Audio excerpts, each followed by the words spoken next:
Hey my friends, and welcome to another YouTube video today with 4 tips to have a healthier relationship with social media.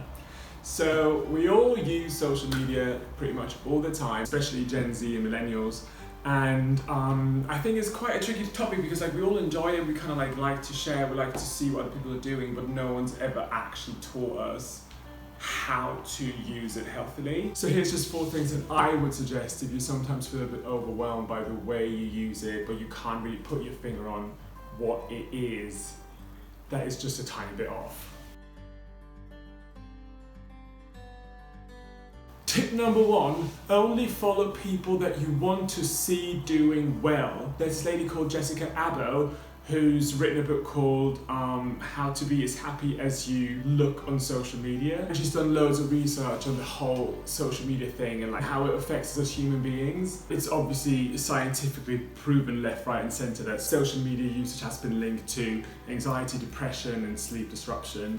And there's this thing that psychologists call the social comparison theory. And apparently it's literally in our DNA that we feel the urge to compare ourselves to the people around us. And when you add social media into the mix, there's no escaping. Not only are we comparing ourselves to our close friends and family, we are literally comparing ourselves to people that we do not even know. And that's why I'm saying only follow people that you genuinely want to see doing well, because people usually post the exciting parts of their lives and not the boring bits. And there's absolutely no point seeing someone doing well. You can just get jealous and you're not happy for them, and it just makes you feel crap about yourself. Tip number 2, be aware that an Instagram feed is like a movie. So when people basically face reality, they're like, oh well, life's just not like a movie. It's also not like an Instagram feed. In movies, when you see a couple having an argument in the restaurant, and the scene kind of comes to a climax, then there's a cut, and then the next scene is how they storm into their living room, picking up from that climax. That works in a movie because in our heads we're like, okay, they just kept fighting. But they had a full-on, 30 minutes cab ride in between those 2 climaxes that have been stuck together. So what I'm basically saying with that is there's so much lifetime between each and every single Instagram post. People go to the toilet, people are on the phone to their friend who has just gone through a breakup, people had an argument with their mother, people lost 10 quid. Life just constantly goes on. So as much as life is not a movie, it's not an Instagram feed either. You never scroll for half an hour or an hour or 3 hours and afterwards you're like, oh my god, that was so fulfilling. You just literally don't. If you want to scroll through memories, scroll through your own camera roll and remind yourself of your own memories, not other people's memories.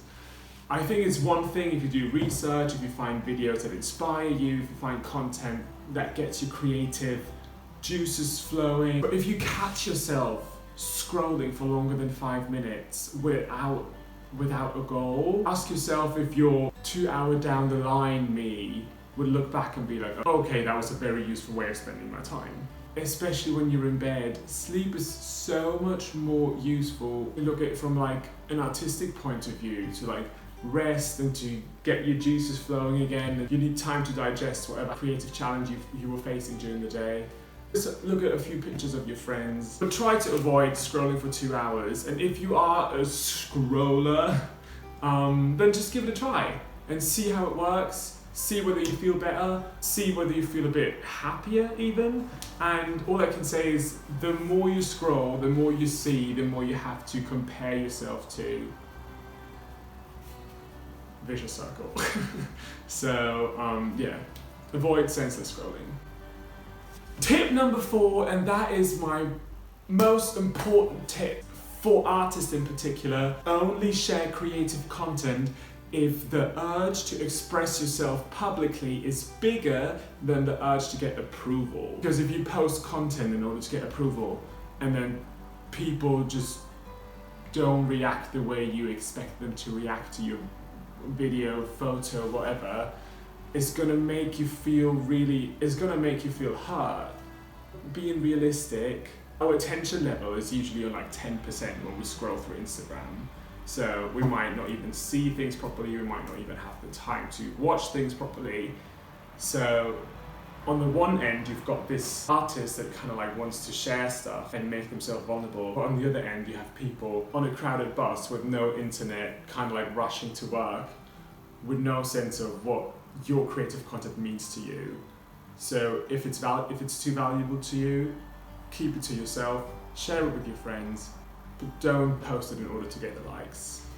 Well guys, here we are, today in my fabulous dressing gown, and that was 4 tips to have a healthy relationship with social media. Ideally, we would use social media in order to expand our community, in order to draw and give inspiration. But with all that being said, I think it's quite tricky, especially for all the Gen Z and millennials, to use social media healthily. We're never actually taught how to use it, and it will probably take another 70 years to really understand the impacts of social media on an entire generation. What I can say is take it easy. Try to make your social media a happy place, a creative place, an artistic place, and a place where you can share and gain love. But that would be the ideal, obviously, and it's very far from that in many cases. But I hope at least one of the tips helps you. Thank you for watching this video. If you know something that helped you in particular to cope with social media, you can just comment down below.